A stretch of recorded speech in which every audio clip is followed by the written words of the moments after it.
How grey and bleak is it today? At least it's not raining now. It was raining earlier, but it's, camera's looking a bit foggy. Hang on a second. Not sure that's any better, but we'll go with it. It is a Monday for me, start of a new week. It is my birthday today. I don't do birthdays. We don't talk about birthdays. I don't know why, I just don't like birthdays. So we're just going to move straight on and ignore that. This week is going to be a bit of a sad week because we are saying goodbye to my grandma at her funeral tomorrow. I'm sort of, in a strange way, relieved that she has gone because she, had been on that path for some time and it felt like it was being very much dragged out. So I'm relieved that she has now gone and hopefully she's at peace. But, it's still really sad, and I have no grandparents left now. They've all sadly passed away, so that's also very sad. But yes, so we've got that tomorrow. I had forgotten that when we get to this time of year, as much as I've still got grass in the field, and it's wet, but it's not too wet, just, Sienna gets bored if she hasn't got nice fresh green grass popping up. The grass is growing but not very much, and it's not particularly nutritious now, and that doesn't suit Sienna, and I forget every winter that she does it, or every autumn that she does this, so she gallops around. Yesterday while I was poo picking, she just didn't stop, just galloping up and down the field, and of course making a mess as she's doing it. And I was so desperate to keep them out for as long as possible, and I thought we might have a chance this year, until I remembered that actually she does a lot of this. So we'll see. Just see how it goes. I really need to remember to look behind me. It was just an adult man on an electric scooter in just a t-shirt, joggers and Crocs, as you do. I think it's quite cold today, but obviously he doesn't. Anyway, I don't know where I got to. Sienna's being a pain in the field. What's new? I had just forgotten that she gets to this stage in the year and she gets a bit bored when the grass isn't really growing. So keep your fingers crossed for me that we can keep her out for as long as possible, because I really don't want to bring them in just yet. Coop's having a nice time. Anyway, let's get on with this vlog. You'll have already seen from the thumbnail and title. I'm hoping, I'm going to be obsessed with checking behind me now, that this might be something that fellow equestrian vloggers might do, because I think it's going to be really interesting.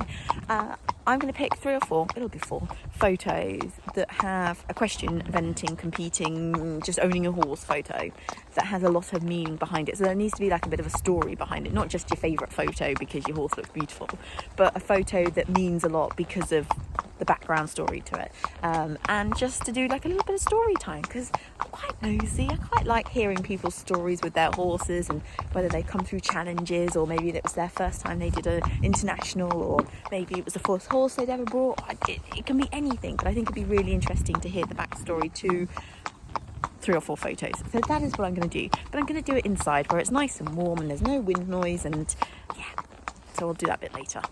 Right, horses are eating some food.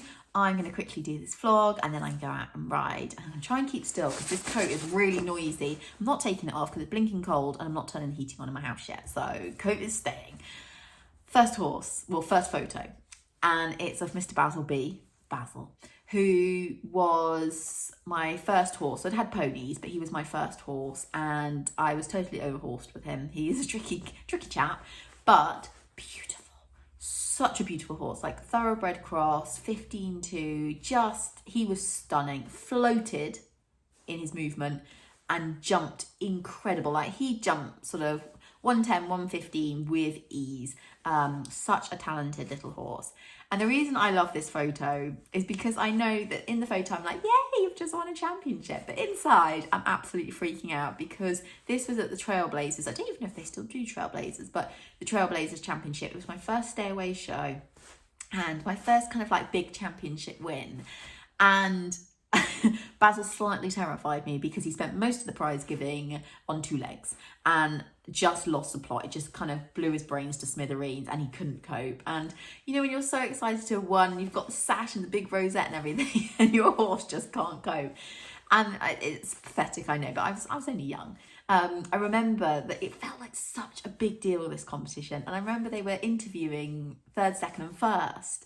And I remember they'd interviewed the other two girls, I think, but they couldn't interview me because they couldn't get near Basil because he just, he was having a meltdown. And the photo makes me laugh because literally this was the only 1 second that he stood still. And we managed to quickly get the photo before the chap had to move away because the poor man stood next to me and nearly got booted out of the way by Basil on several occasions. He didn't try and kick him, but he just, bashed into him.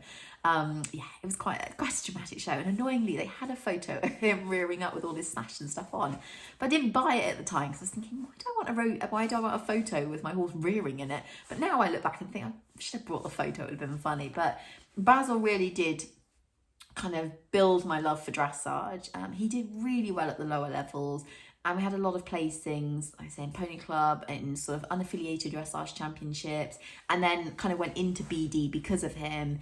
And he got to regionals at kind of prelim and novice, and just, had some really good results, went to some bird stuff with him and things like that. So I feel like he really did concrete my love for dressage and the want to do more of it. And he was a really special little horse, and I wish I'd got him later in life because I think I would have got so much more out of him. I was just a bit too young for kind of a quirky chap like him when I did get him, but I did learn a lot, I have to say, I learned a lot. But moving on, so this next picture is, oh my gosh, what I'd do to have this horse back now. This is Molly, show name Miss Molly, original obviously, and she was 1 in a million, like 1 in a million. Now, the reason that I love this photo so much is that I got her because of Basil's issues. So me and Basil had not done so well on the show jumping and cross country front, and my confidence was a bit on the floor. And so my parents kindly said that they would buy me another one. I can't remember what age I would have been, probably might have only been 15 at this point. And Mum and I went out to find a second horse, and just to be a sort of schoolmaster, something that was just going to give me some confidence. We didn't really mind if it wasn't particularly good at dressage or anything like that. We just wanted something that was going to be honest jumping. And I remember Mum saw Molly. Molly was a bit of an ugly bug. Like, she was, I think, the cutest thing on earth, but she had that, like, those pink dotty lines around the bottom of her eyes and around her muzzle, and she wasn't the most beautiful thing in the world. But I remember Mum saying, oh, she's so ugly, she's going to be brilliant. And it's true, she just was incredible. Like, you couldn't have asked for a better teenager's horse. We brought her from a family that literally had just used her for a bit of riding club. It was a mum-daughter share.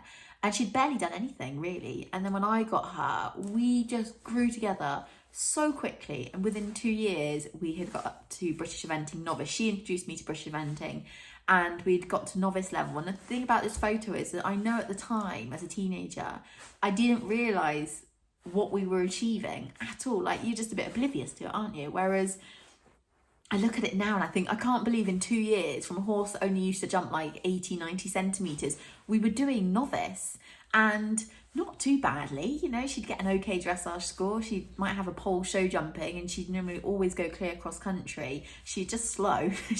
she was no speed queen, but she was an Irish draft cross, so don't blame her. But I look back now, I think she was incredible. And she was one of those horses that she always had a fifth leg. Like, she always tried to help you out, and we just had the most amazing connection. And I look at this photo because I think, I can't believe how lucky I was to have a horse like her.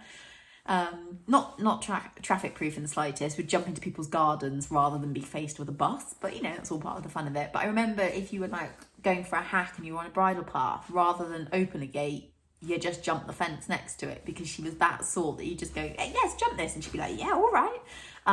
Honestly, the most dream horse I could have ever imagined having. We did so much together, and she taught me so much. And when I look at that photo, I think, God, I was really lucky. I was so unbelievably lucky to have a horse like her, because she really was a 1 in a million. It didn't matter that she was a bit of an ugly bug. And actually, her dressage, which at the beginning was not that special, turned out to be pretty good in the end. And even though she had sort of very workmanlike paces, she was such an honest sort, and she just got on and did the job that I'm pretty sure we used to get around the 30 mark. I think she might have even got a few sub 30s, and we had some really good results out British eventing. So yeah, I thought I'd do to have that horse now. Now, the third photo is not a professional one. It was one my dad took, and as you can see, it is Corporal at a trot up. And I love this photo because of how he looks. he just looks magnificent. He is in his prime. He looks just stunning, doesn't he? Like, he's so toned, so muscled, so fit. And yeah, this was at, I think it was Oldham, but I could be remembering that wrongly. My one and only international. It was a CIC 1-star then. It would be now classed as a CIC 2-star. And I remember going, I'd never done a B stay away show. And I don't remember feeling like I expected any placings or anything like that. I think I was very nervous. I do remember that. I remember it really, my nerves were a bit out of control. And my best friend at the time came with me, and I have to say, she was like a saint. Honestly, she was incredible. She did everything, because I couldn't do anything. My nerves had like paralyzed me. I was just useless, and she did everything, and she was just out of this world. Turning point for me there with my nerves, because I remember it was just exhausting. I couldn't cope feeling that rubbish. But Coop, obviously, because he's a legend, I think we were second after the dressage, even though my top hat flew off in the dressage, so I rode most of it hatless. And then we had 2 poles down show jumping, but it was an absolute bog. And I think lots of people had poles down, clear cross country within the time, because he's just the coolest horse on the planet, and finished second. And it just felt like a bit of a dream, really. It really did. It's sort of, and now I look back, it's one of those things again where at the time I don't think I appreciated just how incredible we done. And now I look back and think, oh my God, came second in an international. So yeah, but I just love that photo for how he looks and all the work that went into getting him to look like that. And then finally, this one was really hard to decide on, because obviously Coop is a 1 in a million, and there's so many amazing photos, but I sort of couldn't not put this one in, because this was actually the very last horse trials he ever did, and he went out on a high, because this was at Aston Le Wolds, and it was an intermediate, and he won.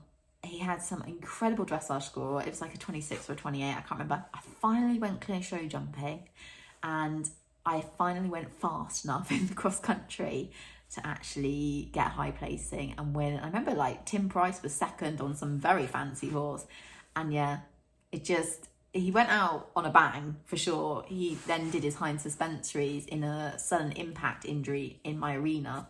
It wasn't wear and tear, it was a funny landing after a jump, and he damaged both hind suspensories, and then I chose never to event him again because I just didn't want to risk breaking him. But yeah, we finally managed to get all 3 phases down, and we managed to get a win. I can't remember how many intermediates we'd done before that. Not many, I'd say probably 3.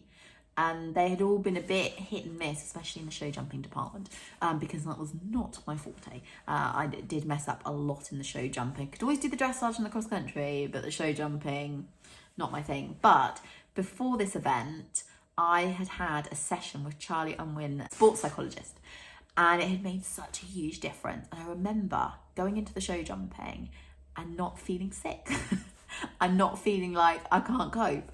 And I swear that's probably why I had a clear, because for once my life was actually quite chilled and calmed. And I just remember the whole event being really enjoyable because I wasn't struggling as much with my nerves, and that was a really big thing as well. So I can honestly remember coming out for show jumping, having just done a clear, which was literally insane for me, and going to my mum going, I don't feel sick, like I feel alright, which was like mind-blowing. So yeah, that was one very special event, because also, you know, to win an intermediate is a big deal.